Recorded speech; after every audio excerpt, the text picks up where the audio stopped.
भगवान विष्णूंचा 7वा अवतार मानले गेलेले श्री प्रभू रामचंद्र यांचा जन्म चैत्र शुद्ध नवमीला दुपारी 12 वाजता झाला. अयोध्येत राणी कौसल्या माता व पिता दशरथांच्या पोटी पुनर्वसू नक्षत्रात कर्क राशीमध्ये प्रभू रामचंद्रांचा जन्म झाला. चैत्र शुद्ध नवमी म्हणजेच चैत्र नवरात्रीचा 9वा दिवस आहे आणि या दिवशी रामाचा जन्म झाल्यामुळे या दिवसाला श्री रामनवमी म्हणून साजरा केला जातो.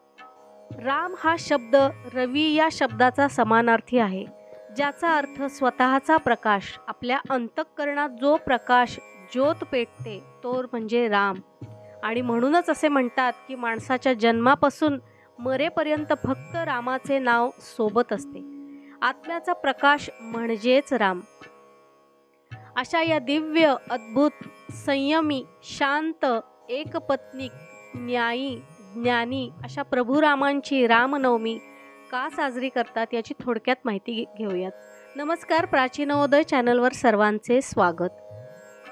रामनवमी ही 5000 वर्षापूर्वी भगवान रामांचे जन्मस्थान असलेल्या अयोध्येमध्ये पहिल्यांदा साजरी केली अशी मान्यता आहे.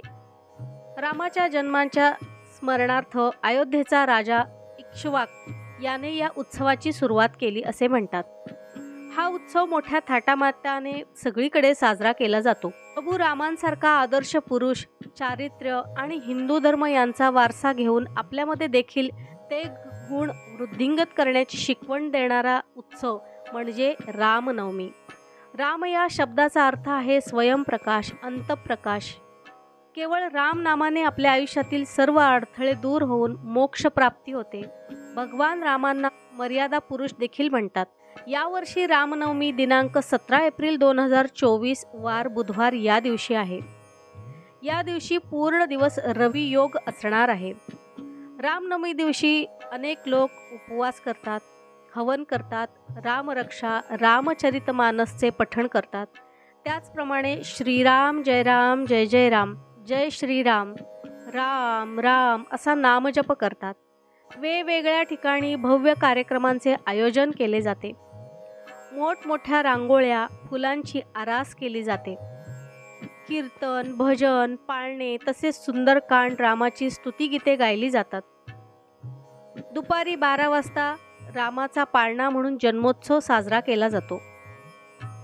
श्रीरामांचे संपूर्ण जीवन एक आदर्श जीवन होते. देवाचा अवतार असून देखील पूर्ण आयुष्य कष्टप्रद होते.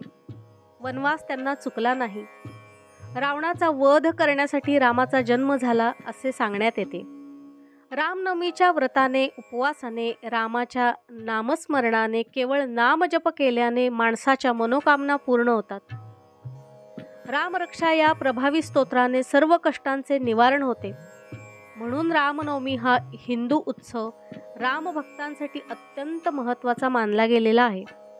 संस्कृती, वारसा, तत्वे, वीरता, नैतिकता, सुशासन, नम्रता आणि त्याग या श्रीरामांच्या गुणांचे महत्त्व समजून आपणही हे सर्व गुण आपल्यामध्ये हळूहळू का होईना आणण्याचा प्रयत्न करूया. आणि ही रामनवमी मोठ्या अभिमानाने आपली संस्कृतीचा मान वाढवत आणि पुढच्या पिढीला याचे महत्त्व समजावून सांगून सोबत घेऊन साजरी करूया. श्रीराम जय राम जय जय राम, श्रीराम जय राम जय जय राम. माहिती आवडल्यास चॅनलला सबस्क्राईब करा. भेटूया पुढील भागामध्ये नवीन माहितीसह. तोपर्यंत सर्वांना श्री स्वामी समर्थ.